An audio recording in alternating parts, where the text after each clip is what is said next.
Hello friends, welcome to our ixamBee. As we all know, we have started our preparation for NABARD Grade A 2021 exam. Have you done the same? I hope so. And if you haven't not, there's nothing to worry because we are here for you to help you in your journey of cracking the exam.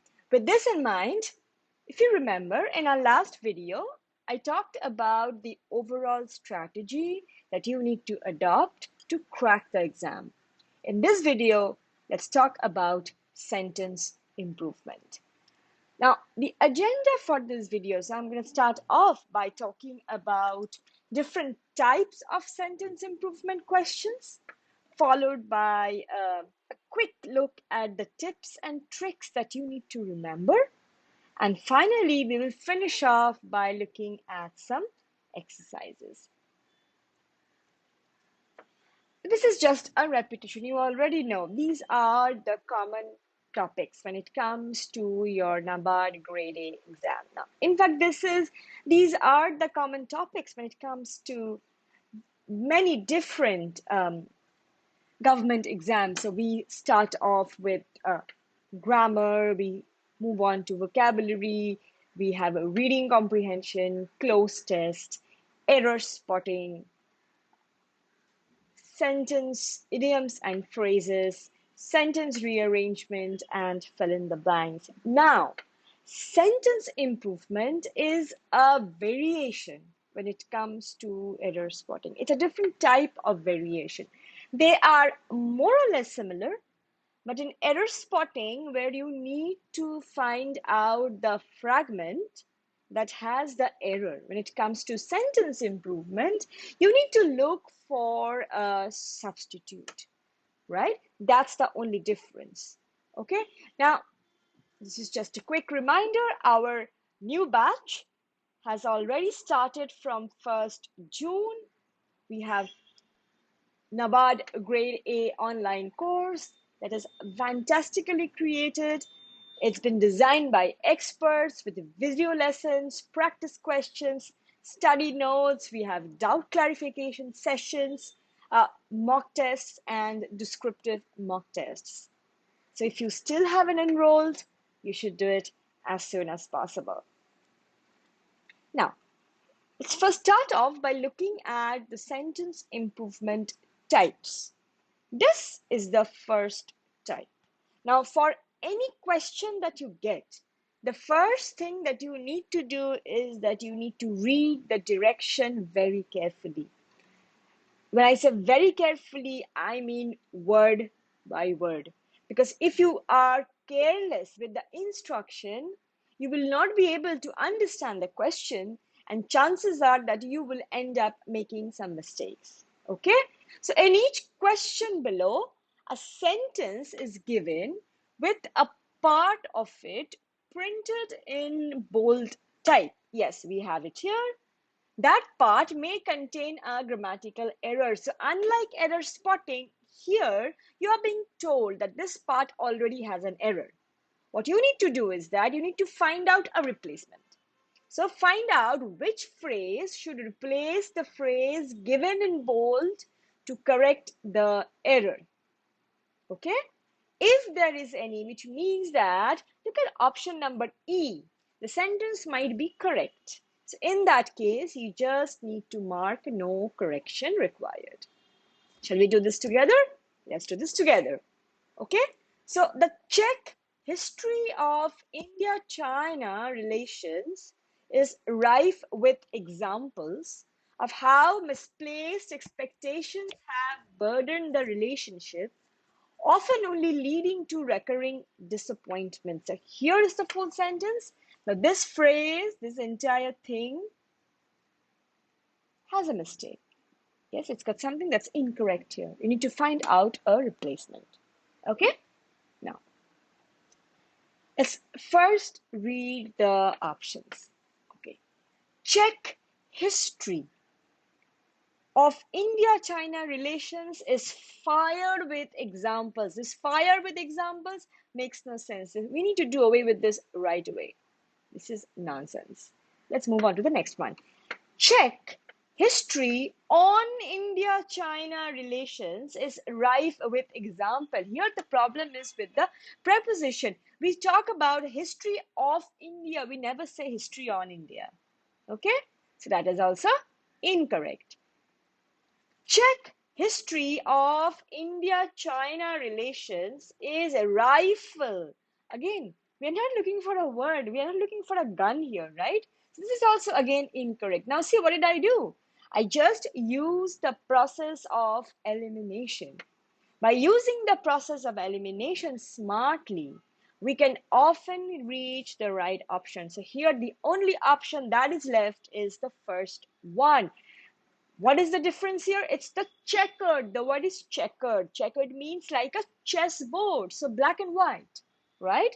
A check is what you use to encash, right? You encash that check and get money, get cash from bank. So we are not talking about the check here. We're talking about the checkered, which means in black and white, in different patterns. It's got a pattern. History of India-China relation is rife. Rife means filled with, full of examples. There you go. Our answer is option A. Okay, let's look at the second type. Now first, start off by reading the direction. In the following sentence, a part of the sentence is highlighted in bolds, but here you see there are three different parts to the highlighted part. Okay, below it some options are suggested which may improve the highlighted part of the sentence to make it meaningful and grammatically correct. Now this might be correct, this might not be correct. So if it's correct, you need to go for option E, and if it is correct, you need to look for the correct option. Choose which of the following options can successfully replace the highlighted part to make the sentence meaningful and grammatically correct. If the sentence is grammatically correct and requires no improvement, you go for option 5. There is no correction required. Okay. Now the absence of a permanent peace does not, however, means both countries are necessarily destined for conflict. So here we're looking for three parts to the options, right? So we need to check the three parts separately. Okay, so does not, however, mean, that's the first option. Does not, whichever, means both countries is the second option. Do not, however, means both countries. Let's quickly check the sentence once, right? The absence of a permanent peace. Okay, so we are looking at third person. So here is singular number and we're talking of present tense, right? So does is correct. However, yes, we're talking about two contrasting things, two different things. In that case, however is right one. Here, whichever will not work because we are talking about two different things. Even if there is permanent peace, it doesn't guarantee that the countries are not going to fight. So we're talking about two different things, right? A paradox. Okay, there's a conflict there in the sentence. So in that case, whichever will not work. So we can just do away with this option right away. So in that case, we are left with 1 and 3. Okay. However, then however is correct, means both countries. Now, if here we are using does, yes. What about here? Mean. What about here? What is the problem here?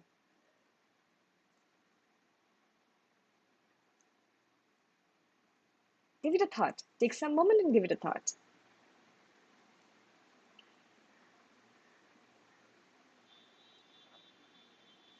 So here, this is incorrect. It's gonna be mean. The answer is going to be mean. Means is incorrect. So the absence of a permanent peace does not, however, mean both countries are necessarily destined for conflict. Okay, let's take a look at the answer. Answer A is the right answer. Okay, so we have already used the third person singular number present tense form here. We are already using S here. We do not need to use it again. Yes, so it should be mean. It should not be means. It should be mean. Okay, be careful about that. So here our right option is option E. This is type 3. Here also we have 3 different parts, but they are separate, not together. Okay, so in each of the questions given below, a sentence is given with 3 words in bold. 3 answer choices are given, giving replacements to the words in bold. So if they are correct, you go straight away for option 5. Otherwise, you need to go for the right option. So there was a vaccine that affected 100% immunity against the virus that it was target at. And it was so good that it swiped out the smallpox virus. Now, this is very, very easy. Okay, let's quickly look at the options. That affected, is affected the right word? No, affected is not the right word. Let's go and check the second part, that it was toiling at. Makes no sense. So we need to do away with option A right away. Okay, let's look at the next one. That gives 100% immunity against the virus, right? It works. That it was worked at, very vague. And it was so good that it switched out. No, this also doesn't work. See, we are using process of elimination intelligently. So we are left with option C. So there was a vaccine that provided 100% immunity against the virus that it was aimed at. And it was so good that it wiped out the smallpox virus. So here is your answer. Let's look at the last type. So here we have 2 parts. This is another variation, okay? In response to the imminent pandemic crisis. Now, eminent means famous, right? So is the pandemic crisis famous? There's something wrong here. You're using an incorrect word. So this is a problem. Okay, next you move on.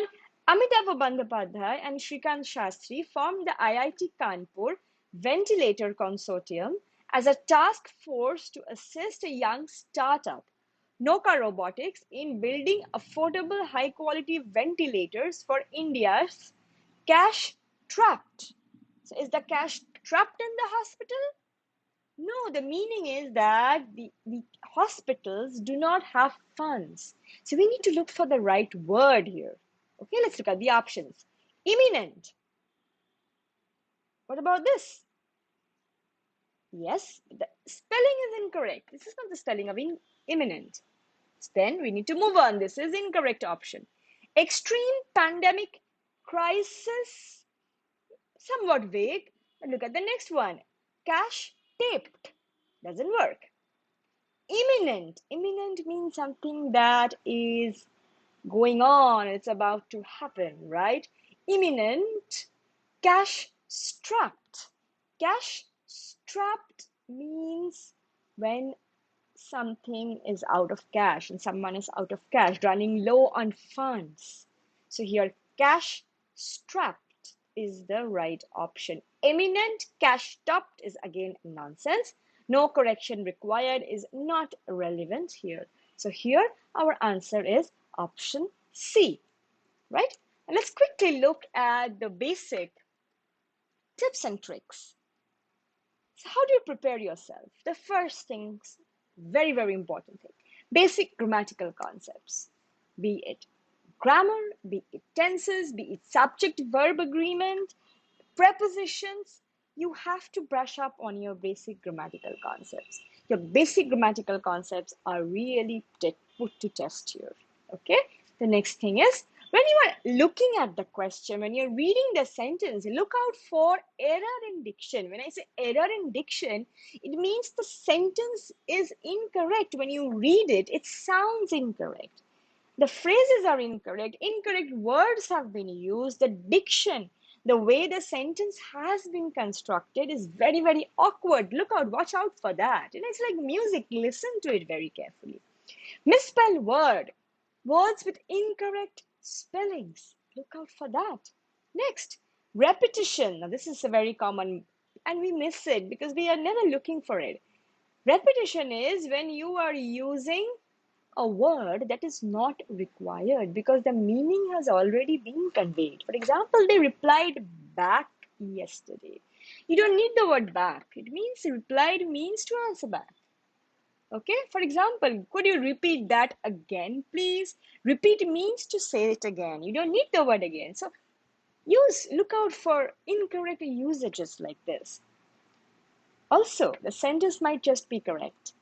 And the examiner is really trying to convince you that you waste some time, right? Looking for mistakes. So it's already correct.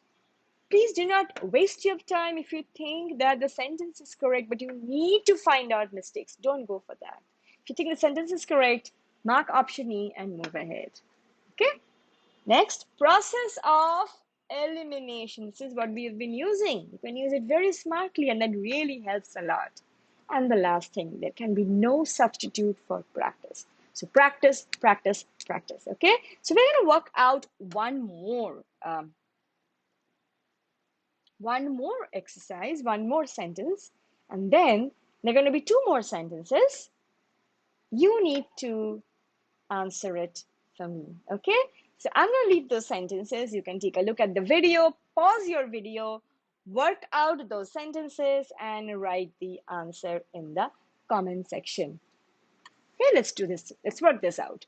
Indian industry have urged, excuse me, have urged the government to employ the armed forces and central security forces to manage the logistics, infrastructure, and personnel necessary to address the rising wave of COVID-19 cases in the country, warning that the requirement for hospital beds, oxygen, and medicine will continue to escalate in the current pace of the pandemic. Okay, now which one do you think is the right option? Had deployed escalate with, have employed escalate to, has deploy escalate at. Let's look at the first highlighted portion. Indian industry have. Are we talking about Indian industry as different individuals? No, we are talking about Indian industry as one whole unit. So we need to use the singular auxiliary here, which is has. Now, you don't even need to look at other options. See, only one option has. The others will obviously fall into place. So here has urged the government to employ. So the word we use when we talk about army is deploy. You don't employ armed forces. You have to send the armed forces. So the word is deploy, right? So you send troops. The word is deploy. And the third problem is that the word escalate is followed by the preposition at. So escalate, which means to arise, okay, to grow in intensity. Escalate at the current pace of the pandemic. So here our answer is only option C. Yes? Now there are two more sentences. Okay? The one talking about Rasputin and the other one talking about vaccine passports. Take a look, try to work them out, pause the video, the answers are also given. So you can just pause the video, work it out, and check the answer for yourself. Try to find out where you went wrong and why you went wrong. That's all for this video. I hope you enjoyed this video. I hope you learned something. And next time when you get sentence improvement questions, you will be confident. Thanks for being so patient. Thanks for watching. I'll be back again with another video. Thank you so much. Stay tuned.